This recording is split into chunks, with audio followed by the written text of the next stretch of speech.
Hello friends, SBI pre approved personal loan పొందడానికి eligibility ఉందా లేదా అనేది ఇప్పుడు వాట్సాప్ బ్యాంకింగ్ ద్వారా ఈజీగా తెలుసుకోవచ్చు. వాట్సాప్లో ఎస్బీఐ చాట్ బాక్స్ ఓపెన్ చేసి హాయ్ అని మెసేజ్ చేస్తే వచ్చే ఆప్షన్స్ నుండి మోర్ సర్వీసెస్ సెలెక్ట్ చేసుకోవాలి. ఆ తర్వాత లోన్ సర్వీసెస్ సెలెక్ట్ చేసుకోవాలి. లోన్ సర్వీసెస్ సెలెక్ట్ చేసి సెండ్ క్లిక్ చేయాలి. ఆ తర్వాత మళ్ళీ లోన్ సర్వీసెస్పై క్లిక్ చేస్తే మనకి పిఏపిఎల్ ఎలిజిబిలిటీ ఆప్షన్ కనిపిస్తుంది. Pre approved personal loan eligibility ఈ ఆప్షన్పై క్లిక్ చేసి సెండ్ క్లిక్ చేయాలి. మనం ప్రీ అప్రూవ్డ్ పర్సనల్ లోన్కి ఎలిజిబుల్ అయితే you are eligible for pre approved personal loan అని వస్తుంది.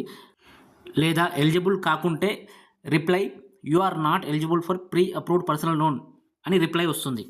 ఇలా చాలా రకాల సర్వీసెస్ వాట్సాప్ బ్యాంకింగ్ ద్వారా మనం పొందవచ్చు. Balance enquiry, mini statement, pension slips, loan interest certificates, download banking forms ఇలాంటి ఎన్నో సర్వీసెస్ పొందవచ్చు.